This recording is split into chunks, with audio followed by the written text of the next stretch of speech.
kesempatan kali ini mendapatkan tugas demokrasi kontekstual, ya, dimana tugas ini merupakan tugas kami sebagai kader berkontak. Ya, ini tugas kami di 3.1 atau menurut 3.1 kami ditugas oleh pihak dari Balai Berkontak untuk melakukan wawancara dengan kepala sekolah. Jadi sebelumnya saya ucapkan selamat siang. Ya. Di sini ada beberapa hal yang ingin kita bincang-bincangkan bersama. Di sini terkait bagaimana cara mengambil suatu keputusan. Ada beberapa hal yang ingin saya tanyakan. Ya. Yang pertama, selama ini bagaimana Ibu dapat mengidentifikasi kasus-kasus yang merupakan dilema etika atau rujukan moral di sekolah kita? Ya, pagi juga. Ya. Ibu akan mencoba untuk menjawabnya. Ya. Untuk dilema etika ini kita ambil contoh di SD kita, ada anak yang suka membuli teman misalnya, ya.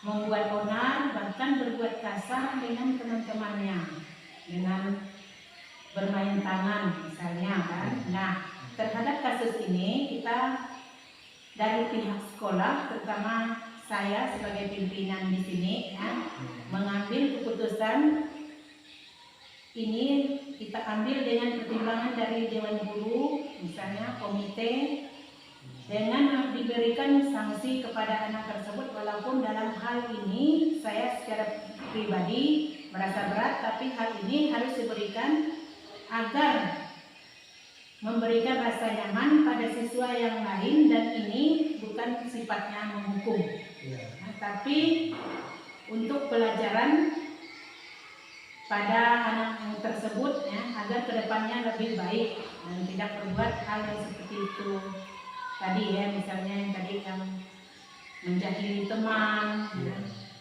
berbuat kasar. Cara yang harus saya tempuh pertama yaitu menentukan siapa saja anak yang terlibat saat dalam hal ini, ya. Kemudian kita mengumpulkan fakta-fakta anak yang terlibat kasus ini agar fakta tersebut valid, ya. Kemudian kita bisa mencari bukti-bukti. Kalau buktinya sudah cukup, barulah kita mengambil keputusan atau mengambil solusinya. Itu saja.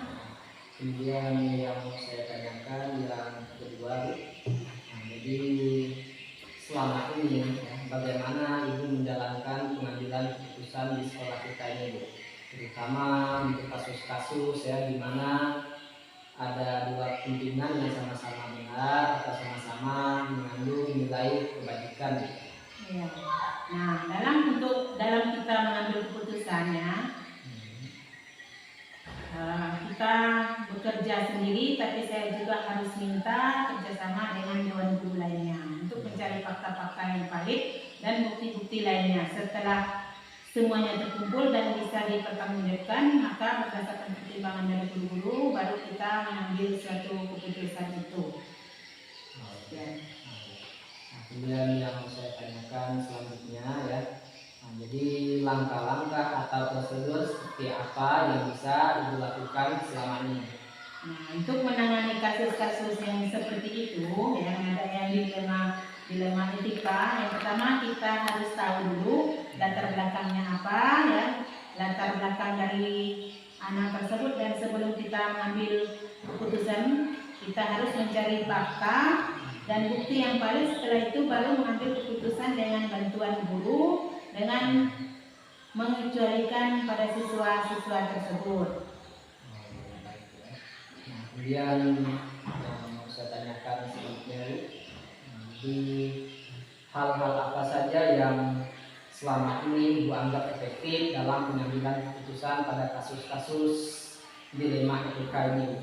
Nah, dalam kasus dilema ini, dilema etika, maka langkah yang harus kita ambil yang pertama, kita harus menggali dulu kasusnya bagaimana. Setelah itu kita mencari siapa saja yang terlibat, kemudian mengumpulkan fakta-fakta yang valid, kemudian mengkaji ulang apakah ini betul atau salah, baru setelah itu kita mengambil keputusan.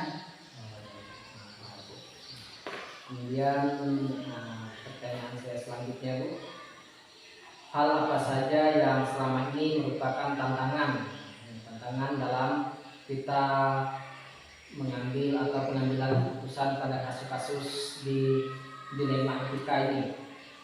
Nah, itu masalah tantangan yang saya hadapi juga ya dalam mengambil keputusan. Yang pertama, kebiasaan yang sudah membudaya atau berlangsung lama itu tidak mudah untuk menerima perubahan anak. Ya. Yang kedua, keberagaman pola berpikir sehingga tidak mudah menerima perubahan dan membutuhkan waktu dalam proses ini. Nah, itu saja. Kemudian selanjutnya sambil kita bincang-bincang, masih ada beberapa hal yang bisa tanyakan ya. Selanjutnya di sini yang saya tanyakan, apakah ibu memiliki sebuah tata kala atau jadwal tertentu? Jadi misalkan ada kasus ini memiliki jadwal ya, dalam sebuah penyelesaian kasus di dilema etika ini. Nah, dan apakah ibu langsung menyelesaikan di tempat, misalkan ada kasus seperti ini, ataupun memiliki sebuah jadwal untuk menyelesaikannya. Terus bentuk atau prosedur seperti apakah yang akan ibu jalankan?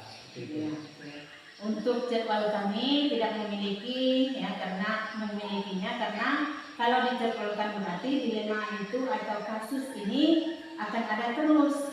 Tetapi karena kasus ini suatu yang mendadak, kadang-kala tidak terjadi, kadang-kala yang punya kasus ya, tidak kita ketahui sebelumnya, maka saya tidak punya jadwal khusus. Nah, jika terjadi dilema etika, kami tidak langsung menyelesaikannya di tempat, tapi terlebih dulu kita membuat jadwalnya. Nah, jadwal ini nanti hubungannya dengan menyesuaikannya, yaitu dengan menggali kasusnya, siapa yang terlibat, kemudian mengumpulkan fakta, kemudian bukti-bukti. Setelah itu barulah mengambil suatu keputusan itu. Jadi suatu dilema etika ini ya kadang-kadang itu memang mendadak ya. Jadwal itu ya kalau ada berarti baru kita buat jadwal. Oke, nah baik, ini pertanyaan saya selanjutnya ya. Nah, jadi adakah seseorang atau faktor-faktor apa yang selama ini mempermudah atau membantu ibu sebagai pimpinan ya dalam mengambil keputusan dalam kasus-kasus dilema etika ini?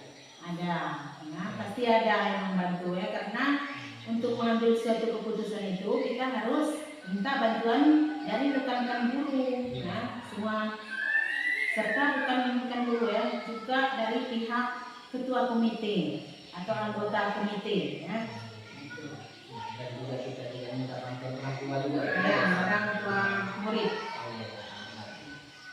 Kemudian nah ini pertanyaan saya yang terakhir ya. Nah, jadi dari semua hal yang telah Ibu sampaikan tadi ya, pembelajaran apa yang dapat kita petik? Nah, jadi dari semua hal yang telah kita sampaikan tadi Bu, jadi pembelajaran apa yang dapat Ibu petik dari pengalaman Ibu? Nah, jadi dalam mengambil keputusan dilema etika ini. Ya, untuk mengambil keputusannya terkadang kita diperlukan memegang teguh peraturan yang ada di sekolah kita. Ya. Nah, kita juga harus berpikirnya untuk hal yang benar dan manusiawi. Ya. Kemudian keputusan itu diambil untuk kebaikan atau kebijakan yang ada di sekolah saat ini, ya, maupun yang akan datang nanti, ya, supaya tidak terjadi hal-hal yang tidak baik di sekolah. Nah, itu saja yang bisa Ibu sampaikan ya, terkait dengan pertanyaan-pertanyaan Pak Sian ya. Sekian.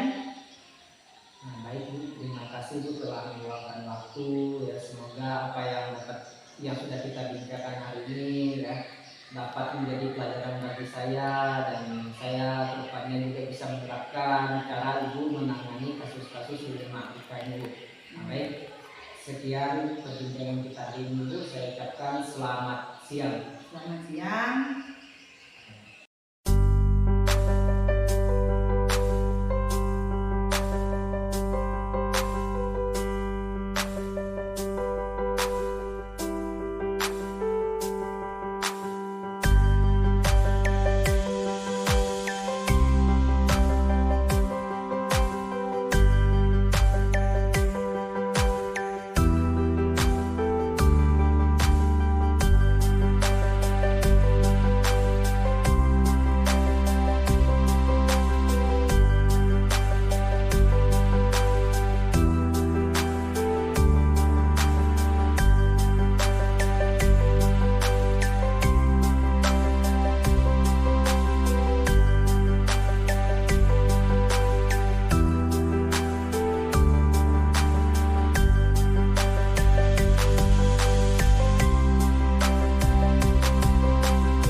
Baik, selamat siang Bu.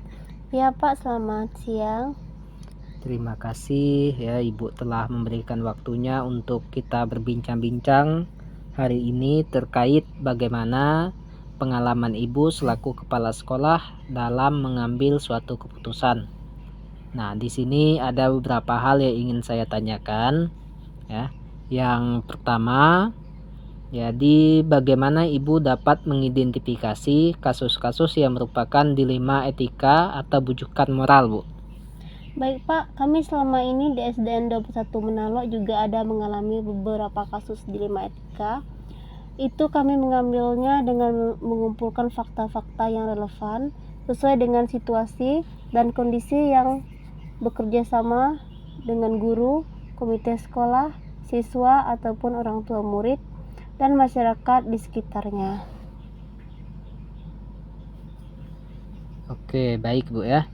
Nah, selanjutnya bagaimana Ibu menjalankan pengambilan keputusan di sekolah Ibu, terutama untuk kasus-kasus di mana ada dua kepentingan yang sama-sama benar atau sama-sama mengandung nilai kebajikan, Bu.